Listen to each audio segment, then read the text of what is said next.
What's up, Vanity Friends? It's MJ. Welcome to Vanity Room, Philippines. And kagigising ko lang literal. Walang tao dito sa bahay, so I thought a perfect mag-video o mag-film.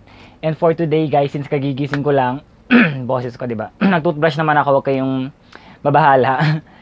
Since kagigising ko lang, guys, naisipan ko i-film na yung kung paano ba ako pumuti? Ano to? Naisipan ko i-film yung first ever Ask MJ natin. Nagtanong ako sa inyo ng mga questions sa social media and dito sa YouTube, guys, kung ano yung mga gusto nyong malaman about sa akin. So, sisimulan natin ngayon. Medyo mahaba to, kaya simulan na natin.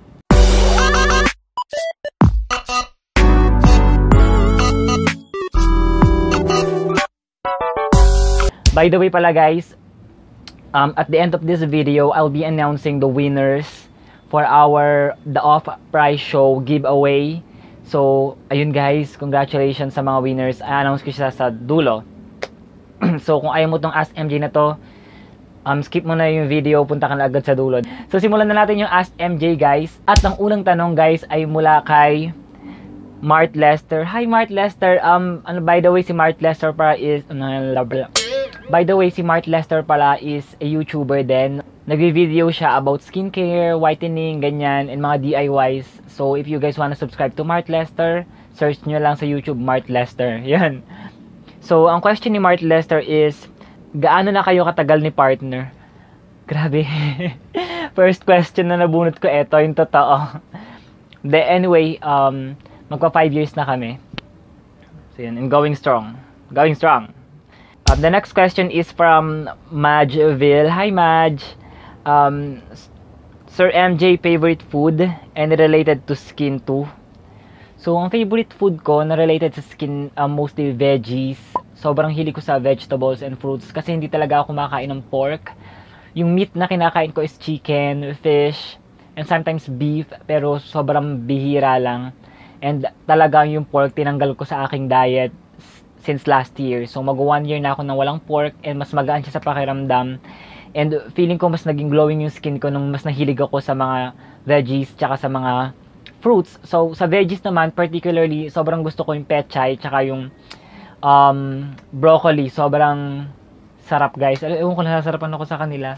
And sobrang green sila, so sobrang rich nila sa glutathiones and antioxidants. So, yun. Next question, ano pong work nyo and anong age ka nagsimula mag-oral gluta? From Sarah Gavi. Hi Sarah, so I started taking glutathione since 2010 ata. Yeah, 2010. Hindi ko na matandaan ko ilang taon na ako na nung natin pag-usapan. Anyway, 2010, I started taking glutathione. I think 18 ako nun. And then, yung work ko is I am a head technical writer ng isang online school sa US. So, yun. I started there as their virtual assistant and then na-promote, and then ako na nga yung head technical writer nila ngayon. And thank God. So, sobrang continuous yung blessing, yung work, sobrang smooth lang nung flow. So, yun. Nakakatuwa lang. Yay! The next question is from Mom on a Budget. How do you handle pressure? Joke. 3 go-to items na hindi pwedeng mawala sa bag mo. Yung 3 go-to items na hindi pwedeng mawala sa bag ko is my perfume. Sobrang hilig ko sa perfume, guys. And then, mirror, tissue, ballpen. Ang dami. Ano pa pamimili? Ang dami ko pamimili. Ang 3 nga lang, di ba? Ang gulo ko. Hindi, siguro, kung mamimili ako, guys, siguro ballpen, tissue, tsaka mints. Sobrang lagi ako may mints sa bag. Siyempre, di ba, kailangan laging always fresh yung hininga mo. Alam mo yon. So, yon. Next question is from Bian Rico de Ocampo. Spit or swallow? Charot. My question is, how do you manage your time between vlogging and blogging? Actually, yun yung problem ko ngayon, time management, kasi sobrang dami kong ginagawa. I have a work, and I am blogging. I am vlogging din. And personal time, halos wala na ako. Minsan nga nakakalimutan ko na mag-shave. Pero syempre, ano lang yan, it's a matter of prioritizing kung ano ba yung mga gusto mong ginagawa, diba? So syempre, unang-una yung work kasi yun talaga, guys, though kumikita naman ako sa vlogging and sa YouTube, mas malaki pa rin yung kinikita ko sa work ko talaga. So, yun yung inuuna ko. Right after my work Yun, free na akong mag-write, free na akong mag-video. So, yun lang, ganun lang. Parang, yun yung problem ko ngayon na kailangan kong isolve. Kailangan ko talaga magkaroon ng magandang time management. What are the things you are afraid of? From Bian ulit. Ahas. Sobrang takot ako sa ahas. And takot akong tumandang mag-isa. Hindi ko alam, sobrang takot akong tumandang mag-isa. Takot din ako magpa-BP. Ewan ko, may phobia ako sa BP kasi hindi ko alam, natatakot ako sa BP. Whenever na i-BP ako, ang taas ng BP ko kasi nga ninenervous ako. Hindi ko alam kung bakit. So, yun. Ang weird, di ba? Another question from Felizane D. Malhin Mape. Ano ba, Beshi, pwede mo ma-recommend na pwede pang alis ng dark tan, soap or lotion or capsule that would do? Huhu. So, basically, basic skincare lang, guys. Lagi lang tayong maglagay ng sunblock. And yung paano ako pumuti video, lalagay ko dito para yon masundan nyo. Yon. Question from Dennis Albanyo Balbacal. Para kanino ka bumabangon? Ikaw talaga, Dennis, yung mga question mo ha. Pero sobrang natutuwa ako. Thank you, Dennis, sa lahat ng support. All the way from Batangas, Alae. Thank you talaga.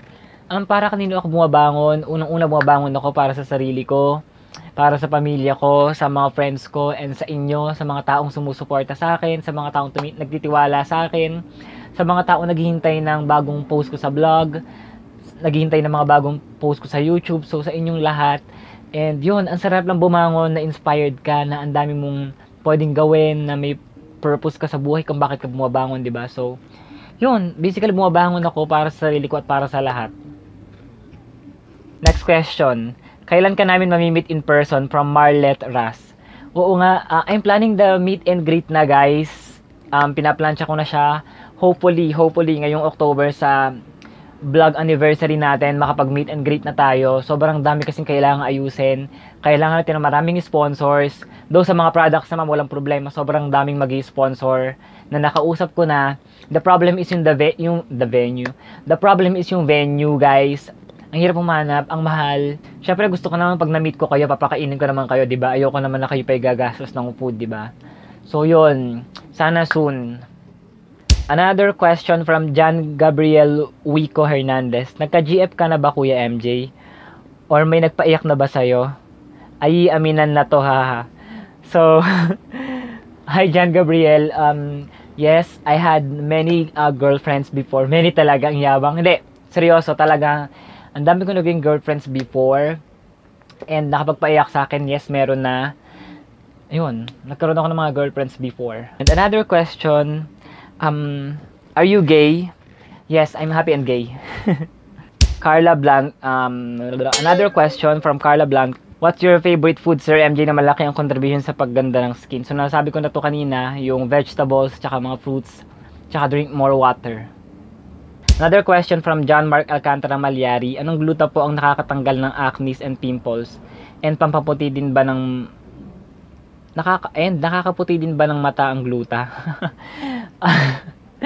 Yung gluta, guys, hindi siya nakakaputi ng mata. Pero may mga cases na nakaka-brown siya ng mata.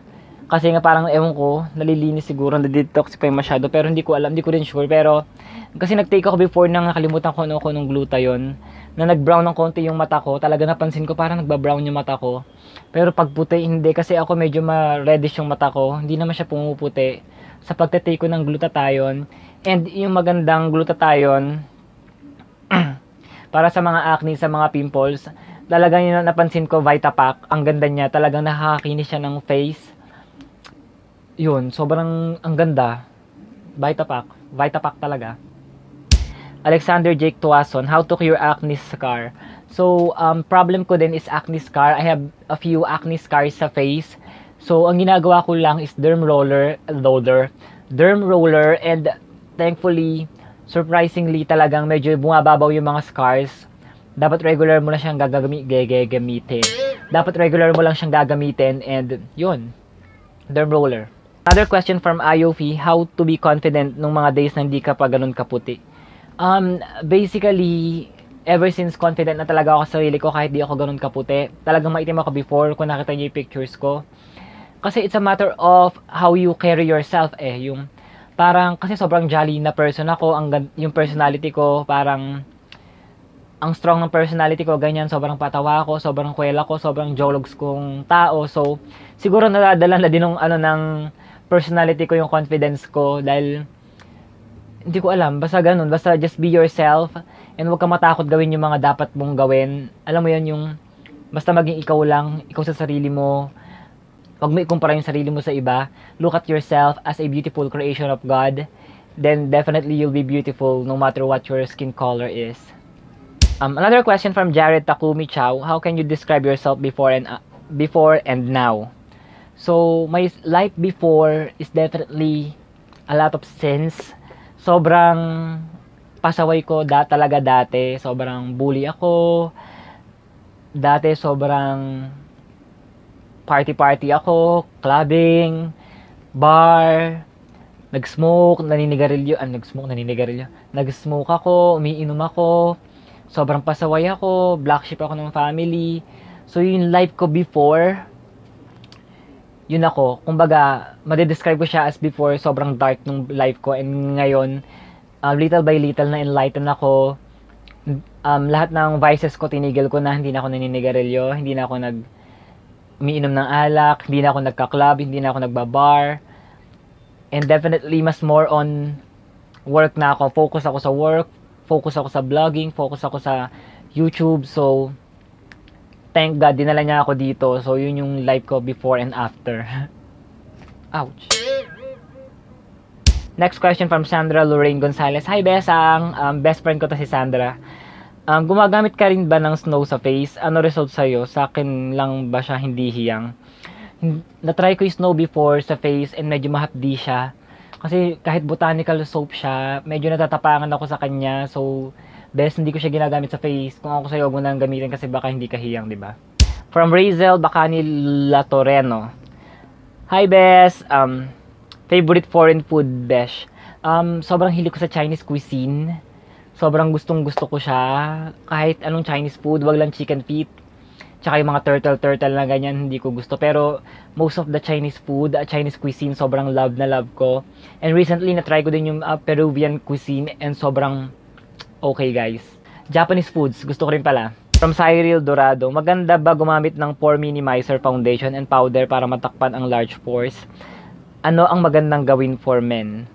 So, para matakpan yung pores, basically, ang ginagawa ko lang is kailangan may primer ka. Yes, mga pore minimizer na primer or pore minimizing na primers ang magandang gamitin.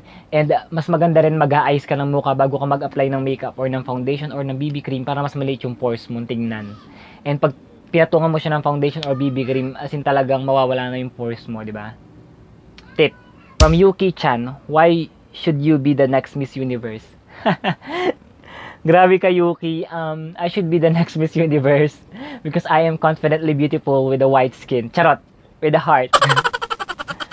Question from Rico Ramos Regencia. How to be you po? Magkano ang nauubos mong pera para sa pagpapaputi at pagpapagwapo? Basically, how to be me is being you. Just be you. Do you, boo. Yun lang. And yung nauubos ko sa pera, sa pagpapaputi, dati sobra talagang todo bigay ako sa pagpapaputi. Every sahod ko, halos 1/4 ng sahod ko doon napupunta. And I was working in a BPO before, so mas malaki ng konti yung sahod. So, imagine yung 1/4 ng sahod ko napupunta sa glutathione, sa whitening soap, lotion, and everything. Diba? Thankfully now, I started vlogging, I started doing YouTube, so marami nagpapadala sa akin ng mga glutathione. So, nabawasan talaga. Halos di na ako bumibili ng mga personal kong ginagamit. Ang mga binibili ko na lang halos yung mga favorite ko tulad ng KSA Magic Soap and all that. Pero mostly, guys, hindi na ako bumibili talaga. And sobrang dami talaga. So, yun. Kaya din nag-giveaway ako lagi kasi hindi ko naman nagagamit lahat. Okay, last question from Stephanie Novio. Meet and greet please. Yun na nga, guys. Yung meet and greet natin is pinagpaplanuhan ko na. Nakaharap na ako ng mga sponsors para sa mga loot bags. And mind you guys, yung mga sponsor natin is hindi basta-basta. So, ang ganda ng mga makukuha yung product if ever na natin kayo na meet and greet natin. Ang problema ko na lang talaga is yung restaurant or yung venue na paggaganapan ng meet and greet natin, guys. So, hopefully, makahanap tayo ng sponsor about doon. And sana, soon, ngayong October, makapag-meet and greet tayo. So, pray lang tayo guys and keep on supporting. By the way pala guys, meron pala tayong group chat and group sa Facebook. If you guys wanna join, search nyo lang hashtag Vanity Friends sa Facebook para makasali kayo. We have more than 400 members na, nakakatuwa. Sobrang active ng lahat, sobrang nagpa-participate ang lahat pag may mga questions ang bawat isa about sa pagpapaganda, pagpapagwapo, sa mga sale, and kung ano-ano pa. Kung ako sa inyo, mag-join na rin kayo. Search nyo na sa Facebook. Alam ko, pinakahihintay nyo to guys. Gusto kong batiin yung mga winners natin, the off-price show giveaway. So, eto na guys, yung mga GC nyo na sa akin na 3,000 each. So, ang first na panalo natin is si Flash Queen name mo dito.